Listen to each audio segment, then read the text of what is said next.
10টা মাস পেটে লইয়া প্রসব ব্যথায় গলা কাটা মুরগির মতো লাফাইছে, চোখের পানিতে মার জামা কাপড় বিচ্ছে, সন্তান কুলে লইয়া গো সব ব্যথা বুইলা গেছে। এ মায়ের বেশ অর্ধেকটা লাশ গোসলখানার ভিতরে পইরা রইছে।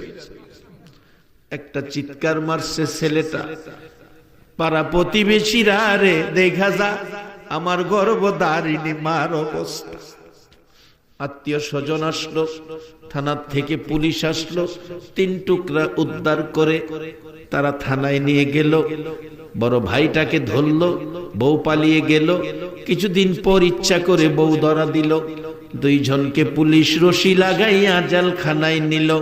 বলুন দুনিয়ার জেলখানার রশি লাগছে, জাহান্নামের জেলখানার রশি লাগবে কিনা?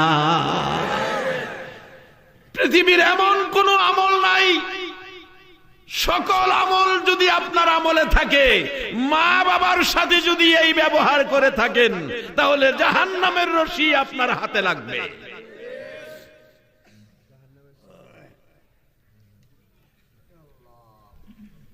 বাবারা, মা বাবা যার ঘরে আছে মনে করবেন জান্নাত আপনার ঘরে আছে। এক গায়ক গান গাইতেছে, জান্নাতের চেয়ে দামি আমার মা, মা গো জান্নাতের চেয়ে দামি আমার মা। গায়কের গানটা আমি গভীরভাবে চিন্তা করে দেখলাম, রাসূল হাদিস শরীফে বলেছে জান্নাত তোমার মায়ের পায়ের নিচে। যদি মায়ের পায়ের নিচে আমার জান্নাত হয়, তা জান্নাতের চেয়ে দামি আমার মা, কথাটা সত্য।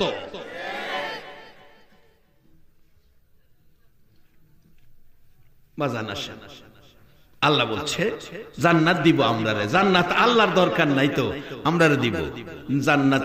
নিবেন আপনারা, এখন নেওয়ার পথে আইছি। কিন্তু রুকু সেজদার মাধ্যমে ইমানদার যারা রুকু সেজদার মাধ্যমে ইবাদতের পরে এরপরে অফ আলুল খয়রা, ভালো কাজ করেন। ভালো কাজ যদি কমও করেন, খারাপ করেন না, খারাপ করেন না। আমি আজকে আপনাদের যারা আমার বয়সে বড়, আপনাদের পায়ে ধরে বলি, যারা আমার ছোট আপনাদের হাতে ধরে বলি, বাজান ভালো কাজ যদি কমও করো, খারাপ কাজটা করো না। কারণ আজকে মুসলমান বিশ্বজুড়ে ঘৃণিত হয়ে গেছে, অথচ মুসলমান সকল শ্রেষ্ঠত্ব মুসলমানের, আখিরি নবীর উম্মতের শ্রেষ্ঠত্বের ঘোষণা আল্লাহ দিয়ে